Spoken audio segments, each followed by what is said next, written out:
अस्सलाम वालेकुम। इस लेक्चर के अंदर सीडेटिव और हिप्नोटिक्स ड्रग्स हमने स्टडी करने हैं जो सीएनएस के फर्स्ट चैप्टर में हम करेंगे। ठीक है। अच्छा, सीडेटिव और हिप्नोटिक ड्रग्स कौन कौन से ड्रग्स होते हैं? सीडेटिव और हिप्नोटिक ड्रग्स वो ड्रग्स हैं जो कि या तो पर्सन को सीडेट करने में हेल्प करते हैं या उनकी हिप्नोसिस करने में, ठीक है, यानी हिप्नोटाइज वगैरह करने में हेल्प करते हैं। अब ये हम पेशेंट को देते क्यों हैं? ये हम एंग्जाइटी और इंसोम्निया को ट्रीट करने के लिए पेशेंट को देते हैं। ठीक है। एंग्जाइटी का मतलब है कि अगर किसी पर्सन को नर्वसनेस है, टेंशन है बहुत ज़्यादा, ठीक है, उसकी वजह से वो बहुत नर्वस है, उसे पैल्पिटेशंस हो रही हैं, बहुत टेंशन ले रहा है, तब हम पेशेंट को ये सीडेटिव एंड हिप्नोटिक्स देते हैं। या उसे इंसोम्निया यानी वो सो नहीं पा रहा, इनएबिलिटी टू स्लीप है, तो इन कंडीशंस के अंदर हम पेशेंट को सीडेटिव और हिप्नोटिक ड्रग्स देते हैं ताकि वो थोड़ा सा रिलैक्स हो जाए। ठीक है। अच्छा, अब इसके अंदर ना एक न्यूरोट्रांसमीटर का पता होना ज़रूरी है जिसे हम कहते हैं गाबा न्यूरोट्रांसमीटर। ठीक है। गाबा का मतलब है गामा एमाइनो ब्यूटाइरिक एसिड।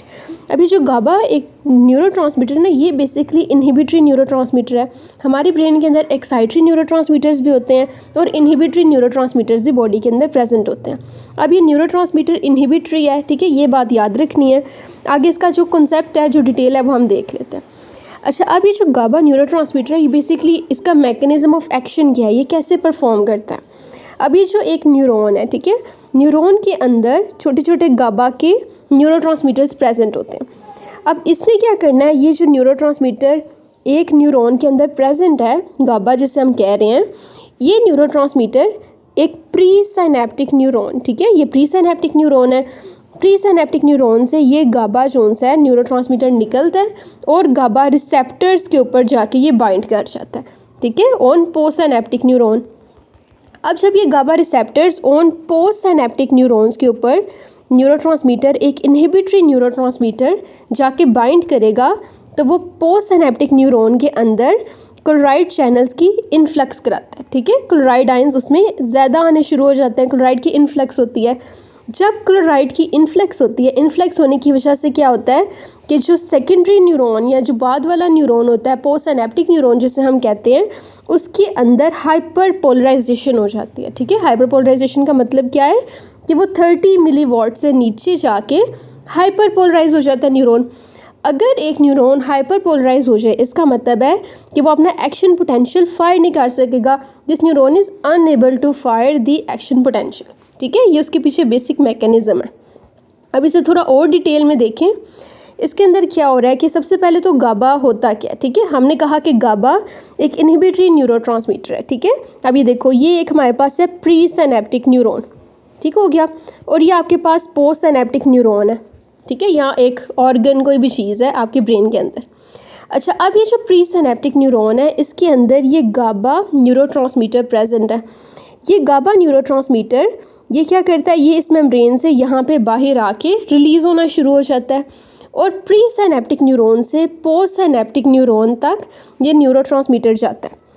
अब ये पोस्ट साइनेप्टिक न्यूरॉन जो सा प्रेजेंट है, इस पोस्ट साइनेप्टिक न्यूरॉन के अंदर ये कुछ रिसेप्टर्स प्रेजेंट होता है जिन्हें हम कहते हैं गाबा ए रिसेप्टर्स। ठीक है।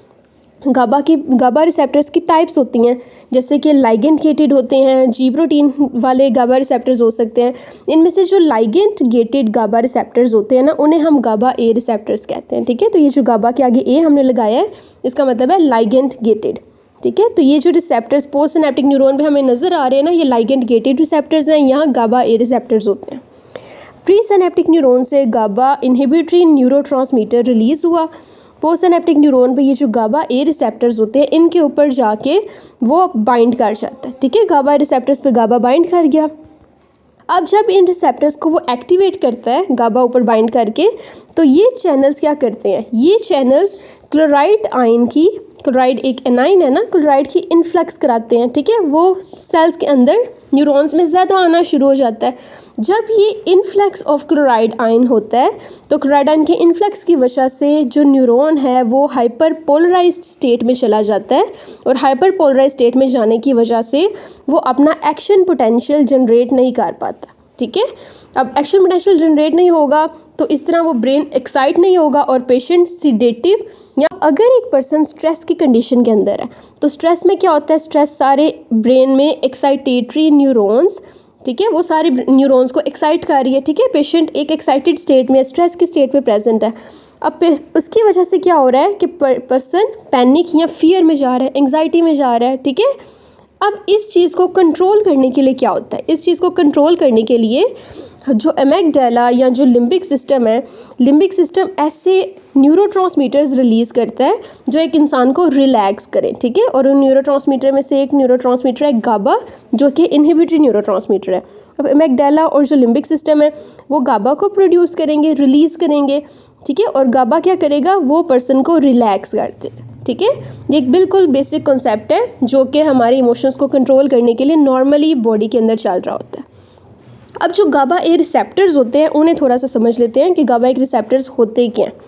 गाबा रिसेप्टर्स जो कि पोस्टसिनेप्टिक न्यूरॉन्स वगैरह पे लगे हुए हैं वो किस तरह होते हैं, ये देखेंगे। आपके पास सेल मेम्ब्रेन है और सेल मेम्ब्रेन के ऊपर ये जो इतना बड़ा नज़र आ रहा है इसे हम कहते हैं गाबा रिसेप्टर, ठीक है, गाबा ए रिसेप्टर।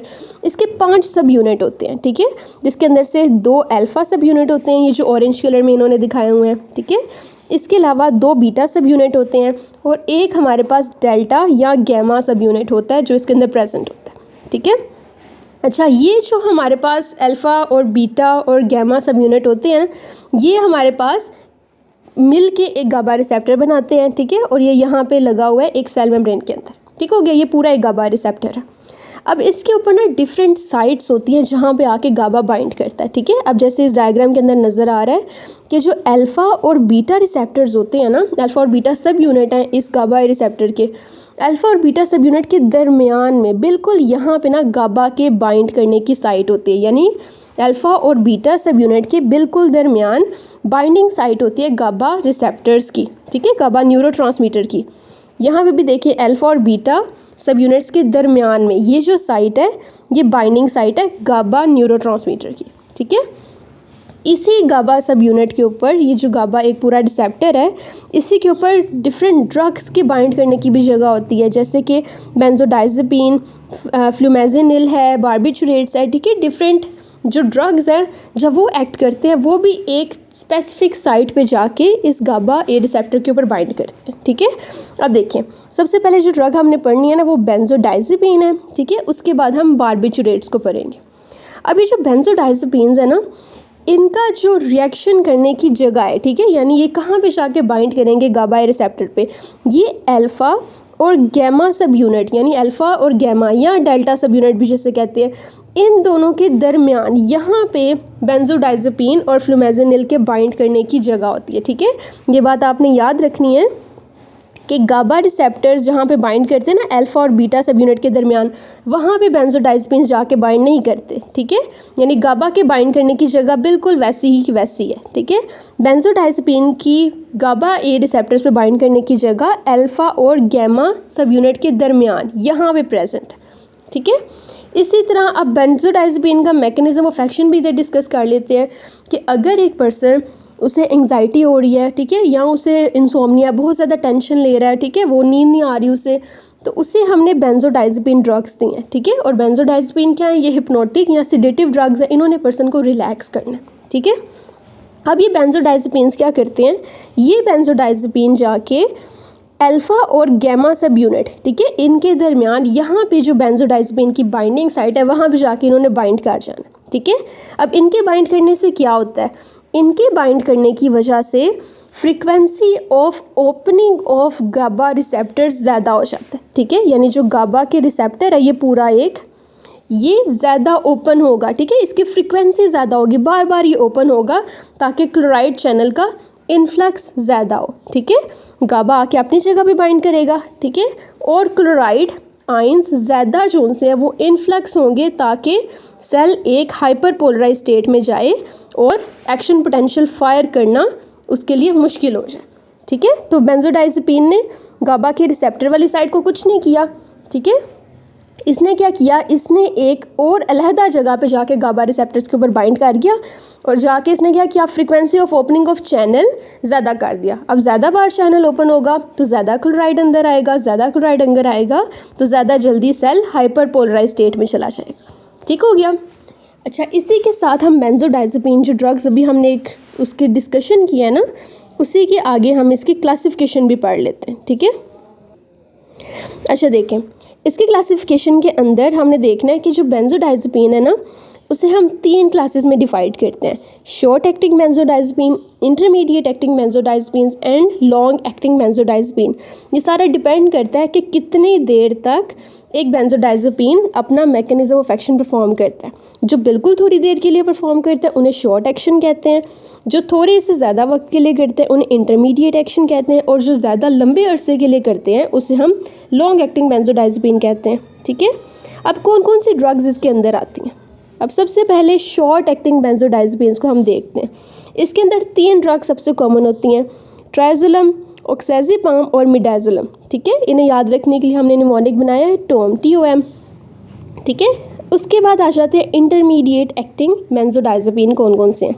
इसके लिए निमोनिक था स्टील। ठीक है, इसमें एस से कुछ नहीं बनता, एस को छोड़ देना है, TEAL से बनेगा। ठीक है, टी से टिनेज़िपाम, ई से इस्टाजोलम, एल्प्राजोलम और लोरेज़िपाम। ठीक है, तो ये सारी ड्रग्स हैं जो कि इंटरमीडिएट एक्टिंग बेंजोडाइज़ेपिन्स होते हैं। नेक्स्ट आ जाती हैं लॉन्ग एक्टिंग बेंजोडाइज़ेपिन। लॉन्ग एक्टिंग बेंजोडाइज़ेपिन जो कि ज़्यादा अरसे के लिए अपना मैकेनिज्म ऑफ एक्शन परफॉर्म करती हैं, जाके वो गाबा रिसेप्टर पर बाइंड रहती हैं, उन्हें हम कहते हैं लॉन्ग एक्टिंग बेंजोडाइज़ेपिन। इसके अंदर निमोनिक के लिए याद रखना है क्लोरोफ्लोरोकार्बन्स। ठीक है, अब कौन कौन से आते हैं। क्लोरो से याद रखना है क्लोरेज़िपाम, फ्लोरो से याद रखना है फ्लोरेज़िपाम, कार्बन से याद रखना है क्लोरडाइज़िपोक्साइड। ठीक है, उसके बाद है ड्रग से याद रखना है डायज़ेपाम। और ये बात याद रखना है क्लोरोफ्लोरोकार्बन ड्रग्स जो सी हैं वो लॉन्ग एक्टिंग बेंजोडाइज़ेपिन है, ये सिर्फ निमोनिक के लिए हमने याद रखना है। ठीक है, अच्छा यहाँ तक हम बेंजोडाइज़ेपिन की क्लासिफिकेशन की है। नेक्स्ट लेक्चर के अंदर बेंजोडाइज़ेपिन्स को डिटेल में करेंगे और साथ बारबिचुरेट्स को डिस्कस करेंगे। ठीक है।